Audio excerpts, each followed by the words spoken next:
The grandfather of the North. We were adding the finishing touches on the final preparations for our imminent journey to the distant lands of the North. The reason? A 2-week trip and a 3 or 4 day visit to the beloved grandfather of the North, who had agreed to receive us for a few days on his reservation located in the north of the American continent. The day we met him at a meeting of guardians of tradition in our own country, Grandpa was addressing a large group under a rustic palm tree branch that managed to protect them a bit from the burning sun of March. It was not only what he told us, nor his imposing figure and peculiar style, nor the fact that he ended his comforting talk materially forcing us to embrace each other in a loving but respectful celebration at the same time.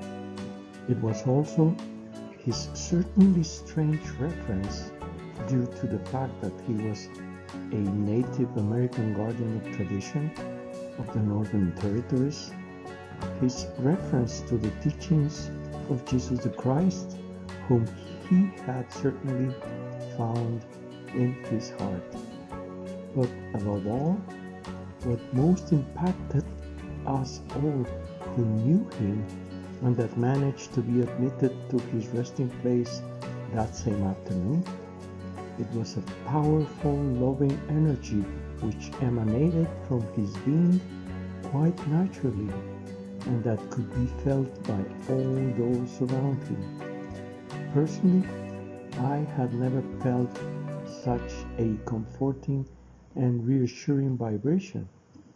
It was a true feeling of being at peace with my own being and with the whole world. The luminous lands of the North. After that shocking encounter, a good number of us, who were part of our group named New Way, decided to move heaven, sea, and land and obtain the necessary resources for the long spiritual pilgrimage that awaited us until our final destination, the luminous lands of the North, where the grandfather of the North had his humble residence. Inexplicably, with enough luggage to survive in the desert for more than 30 days, we left, hopeful for a journey that would become a true spiritual adventure for everyone. Long and tiresome journeys on the road. Once we have entered the United States of America, the itinerary drawn up should take us several thousand kilometers, with a stop on the first day of the journey to pick up the last but not less important member of our folkloric but enthusiastic group. Once in her place, and after the affectionate greetings of rigor, our companion immediately shared the available spaces of her house among the whole group, showering us with gifts that she already had prepared for each one of us. During the night, we were invited to a ceremonial sacred pipe meeting that was held by a friend of hers, which managed to impact the group due to her strange personality. After a brief but emotional ceremony that I had to preside over that morning, we raised our prayers and requests with respect to the highest spirit that protect us all, requesting light and protection for all the members of our unique group, those present and absent, and immediately afterwards, with great joy and enthusiasm, we began a marathon journey of more than 14 hours of driving that first day through the enormous regions of the northwestern states of the United States, which would only end due to the exhaustion that its 8 members showed at the end of the very long day. Crowded like sardines and sharing space with large amounts of luggage in the compact car that we had rented for such an occasion. The distances that still separated us from our beloved grandpa was enormous, but our optimism had been greatly reinforced thanks to the recent telephone conversation that had been established with him, informing him of our progress along the way and due to the enormous joy that he manifested knowing about it, and sending his blessings and protection to all of us. Again, on the road, and after almost 48 more hours in which we made a stop at a small motel in a beautiful pass between the mountains, and now getting increasingly closer to our destination, but with fatigue and discomfort it prevailed in our group a contagious optimism that was only overcome by sleep and tiredness, when at 10 o'clock at night, and even without having arrived at our destination, I decided to stop at the last city that separated us from the grandfather of the North, to call him on the phone and warn him that we still had at least 6 more hours of driving to be able to meet him in his humble home. Our grandfather showed great joy and enthusiasm for knowing us already close, and after giving me the necessary instructions to find the reservation where his humble residence was, he warned us he would go to sleep, asking us to camp just outside his motorhome and in his own garden, promising to visit us very early in the morning. The night was still quite dark when we finally arrived at the humble residence of the grandfather of the North, which consisted of a small and dilapidated motorhome in which he lived in the company of his wife. Their small home was set within a small lot on one of the so many reservations that the European immigrants who invaded their lands had created for the indigenous nations of the north of the continent.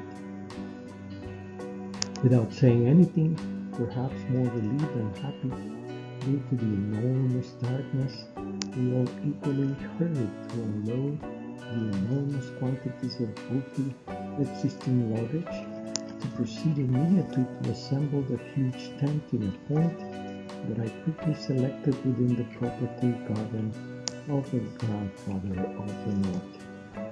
This brought us back in touch with our immediate task, to finish assembling our huge but comfortable tent, which we finally achieved when the first rays of the sun struggled to filter through the distant mountains on the horizon, just north of where we were.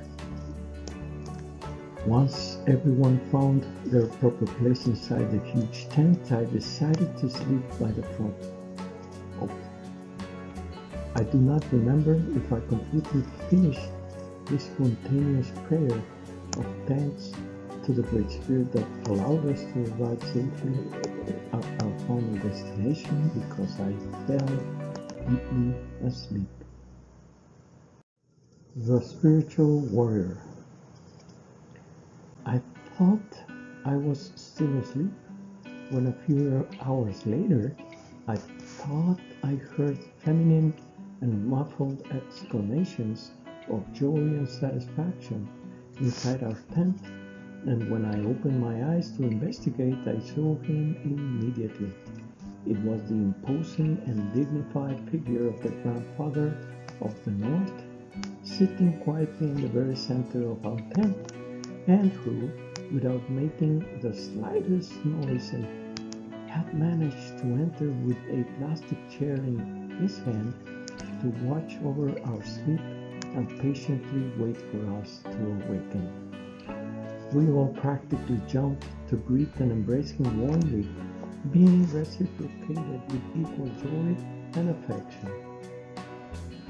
Surely, we all felt the same joy that it is felt when greeting a very dear and respected relative who has not been seen in a long time. Hardly recovered from his most pleasant surprise, our grandpa, without wasting any more time, and aware that we had traveled very long days and thousands of miles to see and hear him, started right there on that cool summer morning, and inside the tent, his wise teachings, some of which I briefly relate as follows. My children, listen to what I have to tell you. It is the gift of the Great Spirit for you who have come from so far to visit my wife and me. Listen to it with your heart and keep it there forever. Be sincere in your heart, and with the help of the Great Spirit, someday these humble words will bear fruit in each one of you.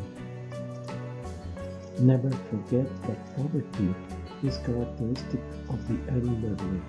Suffering and growth in the spirit go hand in hand. The medicine man helps without expecting anything in return. Be medicine man and medicine woman. God and nature are one. Whoever attacks it attacks its creator and attacks itself. Some of you are here to change your life. Let us not receive our food without a prayer of thanks.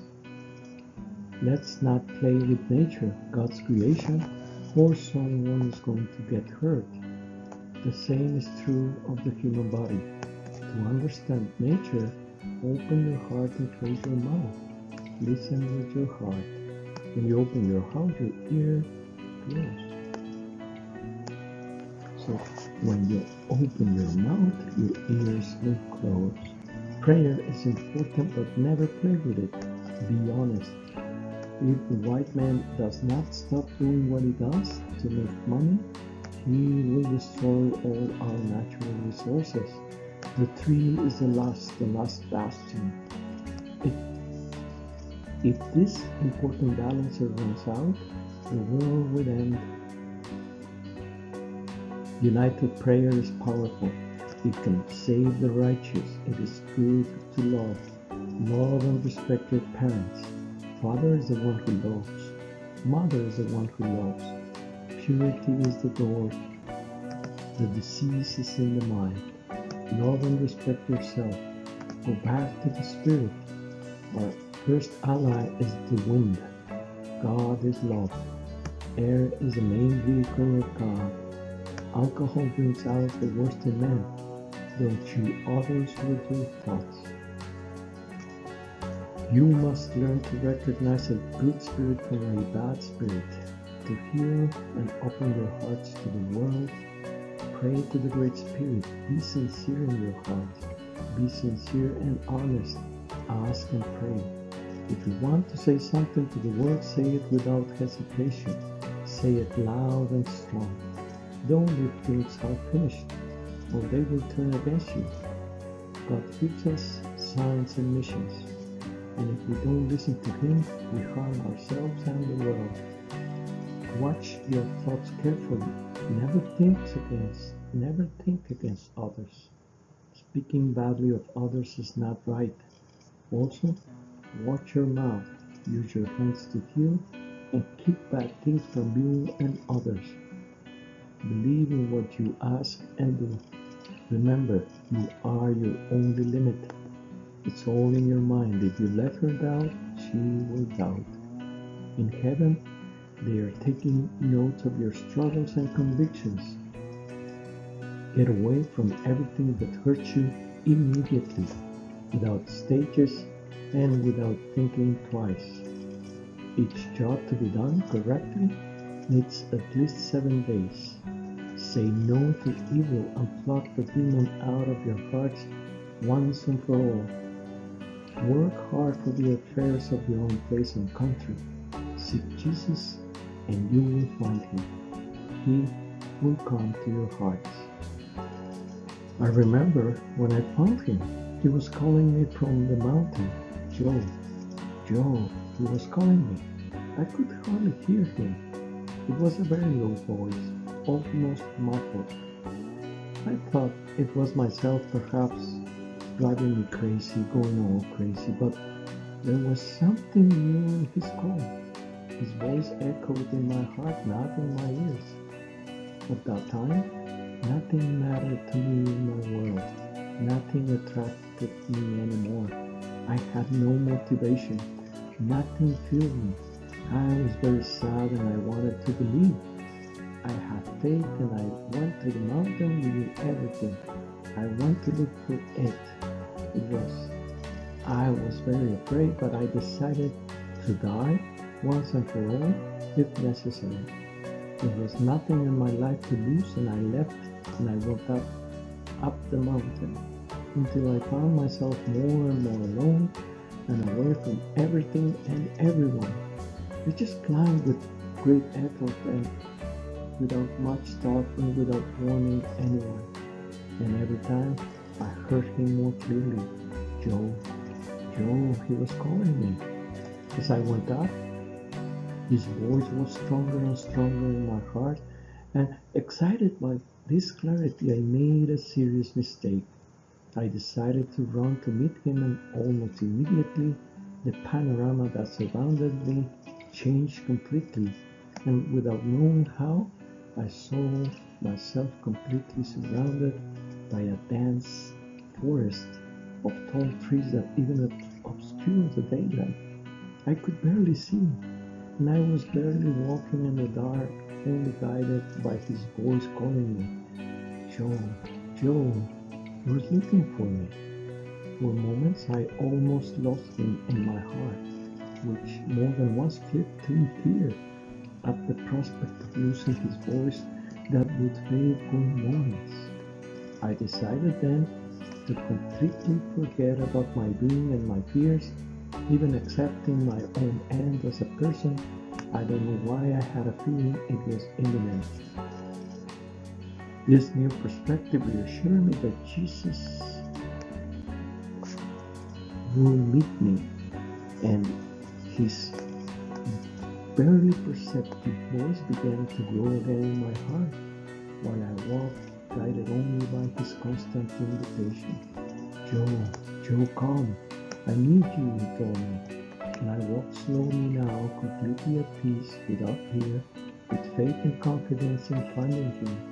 At that very moment, the forest that surrounded me gave way to a beautiful clearing in the mountains, and there I saw him, standing upright and with his arms wide open. Jesus, the Christ, was waiting for me. When we finally met in a brotherly and loving embrace, I knew that I would never lose him again. Jesus had been part of me, and I had been part of his love forever. Now I knew it for sure because I had managed to find it. He was so happy to see me that he made magnificent and enormous jumps that reached the sky. He was constantly going up and down, and I was looking at him enraptured. I could see him completely in a strange way because his body was transparent and her skeleton could be seen perfectly, and inside her lungs that opened and closed as he breathed, and his heart that beat and beat jubilantly. Jesus went up and down constantly, repeating the enormous joy caused by the fact that I had finally found him. I do not remember when or how I went back to my small village. I only know that I regained consciousness of my being again in my beloved grandmother's house. That was an admirable medicine woman that knew as soon as she saw me that my destiny had been decided by the Great Spirit, and without losing a single moment, she took me under his tutelage, under her tutelage. My dear children, be you docile instruments of the Great Spirit, because He has great plans for each one of you if you allow it. Sad farewell.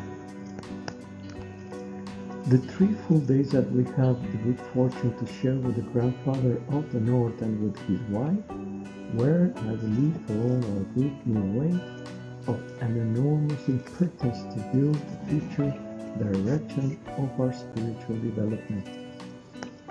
Aware of our naive but honest aspirations to become medicine men and medicine women for the benefit of our continent, he subjected us to a strange and moving initiation test by putting under our own healing abilities his own wife, an admirable woman who was affected by a terminal illness that would end her existence in a few more weeks. Personally, I consider myself very fortunate for the private conversations I had with my grandfather, and it never ceases to amaze me how knowing him continues to positively influence my current existence. Sometime later, I was able to connect internally with Grandpa and his wife, as well as to have a phone conversation with him. After the enormous pain caused by the disappearance of the great woman who shared his life and who always supported him in achieving his spiritual goals, Grandfather decided to join her shortly afterward in the green meadows that the Great Spirit reserved for those who are faithful. I miss him enormously, but I know that someday I will find him in my heart.